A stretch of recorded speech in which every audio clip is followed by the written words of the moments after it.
ஓம் நம சிவாயா யூடியூப் சேனலுக்கு உங்கள் அனைவரையும் அன்போடு வரவேற்கிறேன். வணக்கம். அகிலாண்ட கோடி பிரம்மாண்ட நாயகன் எம்பெருமான் எனது அப்பன் முருகப்பெருமான் அருளினாலே கந்தசஷ்டி கவசத்துடைய பொருளை நாம் தொடர்ந்து பார்த்து கொண்டு வருகிறோம். இன்றைய பதிவில் அதனை தொடர்ந்து தான் அடுத்த 16 வரிகள் பார்க்க போகிறோம். அவன் கைலாயத்தில் தன்னுடைய தாய் தந்தைக்கு செல்லப்பிள்ளையாகவும் அண்ணன் விநாயகனுக்கு சிறந்த சகோதரனாகவும் வைகுண்டத்தில் மாமனார் மாமியாரிடம் அழகான மருகனாகவும் திகழ்கின்ற முருகப்பெருமான். அவன் திருவடியை பணிந்து நாம் இந்த வீடியோக்குள்ளே போகலாம்.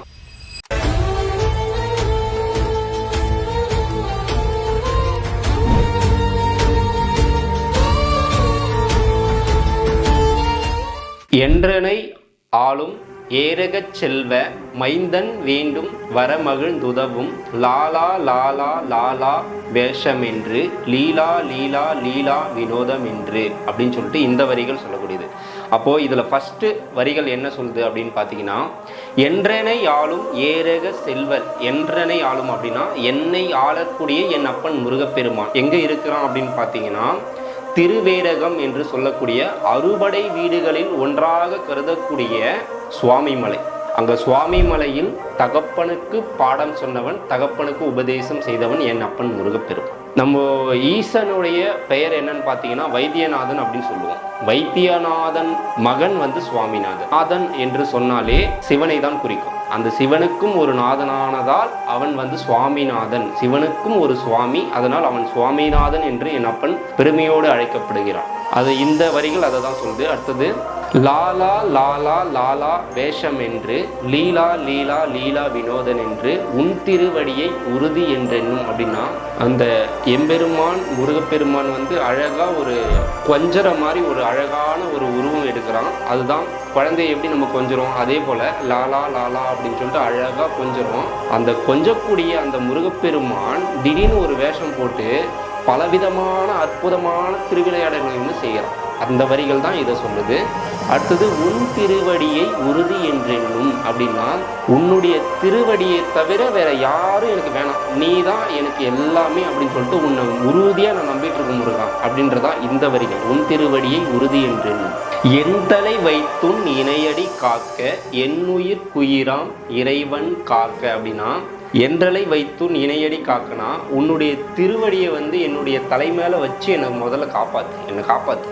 நீ தவிர வேற இந்த பிரம்மன் என்னை படைச்சிட்டான். வேற வழி இல்லாமல் இந்த பூலோகத்தில் பிறந்து நீ மறுபடியும் மறுபடியும் இறந்து மறுபடியும் பிறந்து நீ இப்படியே இந்த பிறவி கடல் என்னும் அந்த கடலில் இப்படியே நீந்தின்னு இருக்கிறியே அப்படின்றத நீ இப்படியே இரு அப்படின்னு சொல்லிட்டு நம்ம பிரம்மதேவன் நம்மளை படைச்சிட்டான். அந்த பிரம்மதேவன் மறுபடியும் நம்மளுடைய தலையெழுத்த பூச்சியாகவோ ஒரு வண்டாகவோ மறுபடியும் ஒரு பூவாகவோ ஒரு நாயாகவோ ஒரு கழுதியாகவோ அப்படின்ற மாதிரி பலவிதமான பிறவிகள் இல்லாமல் மீண்டும் நான் இறைவனின் திருவடியில் சேர்ந்து எனக்கு இந்த பிறப்பே வேணாடா அப்படின்றதுக்காக முருகா நீ எனக்கு முக்தி கொடுத்து என்னுடைய தலையில் உன்னுடைய திருவடியை முதல்ல வையே. அடுத்தது என்னுயிர் குயிராம் இறைவன் காக்க அப்படின்னா, என்னுயிர் தந்தவன் யார்? என்னுயிர் தந்தவன் நீ தானே முருகா. என்னுயிர் தந்தவன் நீ. எந்த உயிருக்குள்ளேயே உயிரா இருக்கிற இறைவன் யார் அப்படின்னா அதுவும் நீ தான் முருகா அப்படின்றத இந்த வரிகள். அப்போ என்னுயிர் குயிராம் இறைவன் காக்க. அடுத்தது பன்னிரு விழியால் பாலனை காக்க. நமக்கு ஆல்ரெடி தெரிஞ்ச விஷயம்தான். முருகப்பெருமானுக்கு மொத்தம் 12 விழிகள் அப்படின்னு நம்ம சொல்லியிருக்கோம். அந்த 12 விழியால் இந்த பாலனை அப்படின்னா அவனுடைய பிள்ளை நம்ம தானே. அப்போ அவனுடைய பிள்ளையாகிய நம்மளை என்னை காப்பாற்று முருகா, நான் உன் பிள்ளை. அந்த பிரம்மதேவர் என்னை படைச்சிட்டாரு, இருந்தாலும் நான் உன் பிள்ளை தான், எனக்கு நீ தான், நீ என்னை காப்பாற்று அப்படின்றது இந்த வரிகள் சொல்கிறாங்க. அப்போது இந்த 4 வரிகள் எப்படி வருதுன்னா, உன் திருவடியை உறுதி என்றென்னும் எந்தனை வைத்தும் இணையடி காக்க என்னுயிர் குயிராம் இறைவன் காக்க பன்னிரு விழியால் பாலனை காக்க அப்படின்ற இந்த 4 வரிகள் சொல்லுது. அடுத்த 4 வரிகள் அப்படின்னு பார்த்தீங்கன்னா, அடியேன் வதனம் அழகுவேல் காக்க பொடிப்புனை நெற்றியை புனிதவேல் காக்க கதிர்வேல் இரண்டும் கண்ணினை காக்க விதி செவி இரண்டும் வேலவர் காக்க அப்படின்ற மாதிரி சொல்லியிருக்காங்க. அடியேன் வதனம் அப்படின்னா, வதனம் அப்படின்னா முகம். இந்த முகத்தை இந்த முகம் பார்க்கறதுக்கு எப்படி இருக்கணும், அழகா இருக்கணும் அப்படின்னு நம்ம நினைக்கிறோமா? அந்த அழகா இருக்கக்கூடிய இந்த முகத்தை யார் காக்கணும்? அடியேன் வதனம் அழகுவேல் காக்க. நம்மளுடைய ஒவ்வொரு உறுப்பையும் ஒவ்வொரு விதமான வேல் வந்து நம்மளை காப்பாற்றணும் அப்படின்றதுக்காக இந்த கந்த சஷ்டி வரிகளில் ஒவ்வொரு விதமான வேல் வந்து சொல்லியிருக்காங்க பாலன் தேவராயர் சுவாமிகள். இதுக்கு ஒரு சின்ன ஸ்டோரி சொல்ல போனோம் அப்படின்னா, நீங்கள் எப்படிங்க அது வந்து இந்த நவீன காலத்தில் வந்து இந்த கந்த சஷ்டி வரிகள் படித்தா எப்படி நம்ம முருகப்பெருமான் நம்மளை காப்பாற்றுவார், ஒவ்வொரு உறுப்பையும் ஒவ்வொரு வேல் வந்து காப்பாற்றுமா, இதெல்லாம் நம்புற விஷயமா இருக்குது அப்படின்னு நம்ம நிறைய பேர் சொல்லலாம். ஆமாங்க, கண்டிப்பாக நம்பி தான் ஆகணும். இதுக்கு ஒரு சிறந்த ஒரு கதை என்ன அப்படின்னு சொன்னீங்கன்னா, பாம்பன் சுவாமிகள் அப்படின்றவர் சிறந்த முருக பக்தர், எல்லாருக்கும் தெரிஞ்ச விஷயம். அவர் ஒரு முறை சென்னையில் வந்து ஒரு சாலை ஓரத்தில் போயிட்டு இருக்கும்போது ஒரு குதிரை வண்டி தாக்கி அவருடைய கால் வந்து அடிபட்டு ஜிஹெச்சில் வந்து சேர்த்துருப்பாங்க. அவருக்கு ஒவ்வொரு விதமான ஒரு 3 விதமான வேல் வந்து அந்த காலை வந்து தூக்கி பிடிச்சி நிறுத்தி காப்பாற்றிருக்கோம். டாக்டர்ஸே வந்து கைவிட்டிருந்தாலும் அந்த வேல் வந்து காப்பாற்றிருக்கோம். அப்போ முருகப்பெருமான் வந்து காட்சி தந்திருக்கோம். இது நமக்கு தெரிஞ்ச விஷயம்.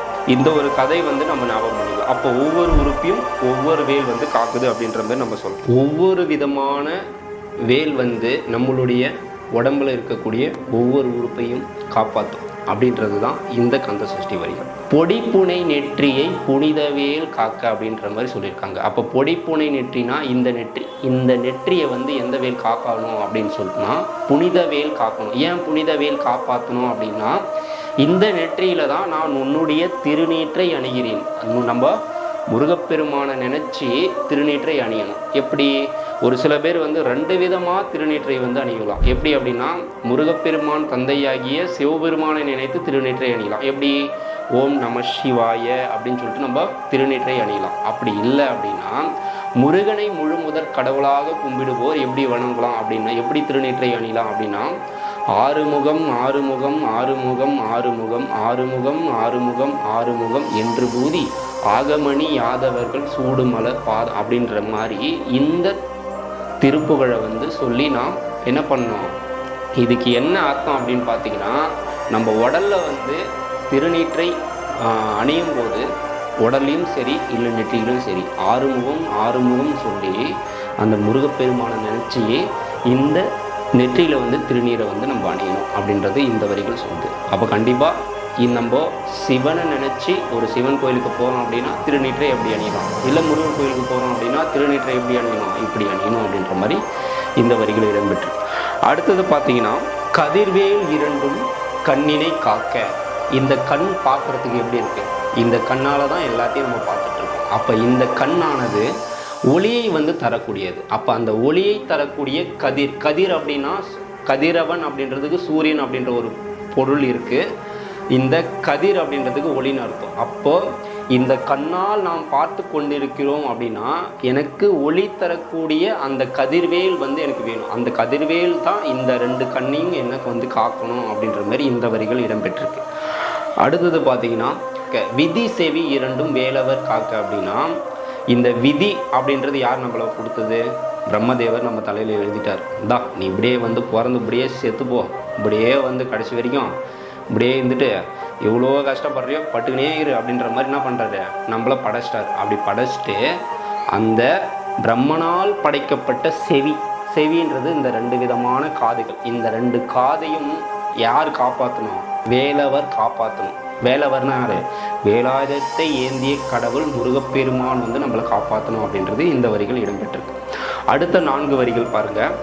நாசிகள் இரண்டும் நல்வேல் காக்க, பேசிய வாய்தனை பெருவேல் காக்க, 30 இருப்பல் முனைவேல் காக்க, செப்பிய நாவை செவ்வேல் காக்க அப்படின்ற மாதிரி இந்த வரிகள் வந்து இடம்பெற்றிருக்கு. நாசிகள் இரண்டும் நல்வேல் காக்கனா, நாசிகள்னா 2 துவாரங்கள் சொல்லுவாங்க. இந்த மூக்கு இருக்குங்களா, மூக்குன்னு சொல்லுவோம். இந்த 2 துவாரங்களையும் நல்வேல் காக்கணும் அப்படின்னு சொல்லுவாங்க. நல்ல ஒரு நன்மையை தரக்கூடிய ஒரு வேல் வந்து காப்பாற்றணும். இதில் வந்து நம்ம மூச்சு விடுறோம் அப்படின்னா ஒரு ஆக்சிஜன் வந்து உள்ளே போகுது. அந்த ஆக்சிஜன் வந்து என்ன நல்லபடியாக போனோம்ல, அந்த மூச்சு வந்தால் தான் நம்ம வந்து மூச்சு இப்படி உள்ளே போயிட்டு இப்படி வெளியே வந்தால் தான் நம்ம உயிர் வாழுவோம். அப்போது இந்த மூக்கு துவாரங்களை வந்து நல்வேல் காப்பாற்றணும் அப்படின்ற மாதிரி இந்த வரிகள் வந்து சொல்லியிருக்காங்க. அடுத்தது, பேசிய வாய்தனை பெருவேல் காக்க. பேசிய வாய்னா இது நம்ம எது வேணாலும் பேசுவோம், அதுக்கான எல்லா வேலும் வந்து பெருவேல் வந்து காப்பாற்றிடுமா அப்படின்றதும் அப்படி கிடையாது. பேசிய வாய்தனை பெருவேல் காக்க அப்படின்னா உன்னுடைய திருப்புகழை தினந்தோறும் நான் பாடி உருகி மனமாற கண்ணீர் நல்கி நான் எப்படி நான் பாடிட்டுருக்கேன். உன்னுடைய புகழை பாடக்கூடிய இந்த பேசிய வாய்தனை பெருமை வாய்ந்த வேல் காப்பாற்றணும் அப்படின்ற மாதிரி சொல்லியிருக்காங்க. அப்போ பேசிய வாய்தனை பெருவேல் காக்க, 30 இருப்பல் முனைவேல் காக்க. நிறைய பேருக்கு 32 பல் இருக்கான்னு தெரியாது. ஆனால் 30 இருப்பல் முனைவேல் காக்க, கூர்மை பொருந்திய அந்த வேல் நம்மளை காப்பாற்றணும் அப்படின்ற மாதிரி சொல்லியிருக்காங்க. அடுத்தது பார்த்தீங்கன்னா செப்பிய நாவை செவ்வேல் காக்க. செப்பிய நாவை செவ்வேல் காக்க. இந்த நாக்கு அதுதானே சொல்லுது. செப்பிய நாவை அப்படின்னா நாக்குன்னு அர்த்தம். இந்த நாக்கு ஏதோ பேசிட்டு ஒரு சில இடத்துலலாம் நம்ம வேணும்னே போயிட்டு எதனா ஒன்று பேசிய இடகுடமாக மாட்டிக்கினேன் கடைசியில் அடி வாங்குற நிலமை வரும். அந்த மாதிரி நிலமை வந்தாலும் பரவாயில்ல முருகா, அந்த நாவை நீ தான் காப்பாற்றணும். இதுக்கப்புறம் எதுவும் பேசக்கூடாது, தப்பாக எதுவும் பேசிடக்கூடாது, நான் எங்கேயும் மாட்டிக்கூடாது, அடி வாங்கக்கூடாதுன்றதுக்காக இந்த செப்பிய நாவை, இந்த நாவை என்ன பண்ணோம், செவ்வேல் காப்பாற்றணும் அப்படின்ற மாதிரி சொல்லியிருக்காங்க. செவ்வேல் அப்படின்னா செம்மை பொருந்திய வேல் அப்படின்ற ஒரு அர்த்தம். நம்ம சேனலை சப்ஸ்கிரைப் பண்ணாதவங்க சப்ஸ்கிரைப் பண்ணிங்க, லைக் பண்ணுங்கள், கமெண்ட் பண்ணுங்கள், ஷேர் பண்ணுங்கள். தேங்க்யூ.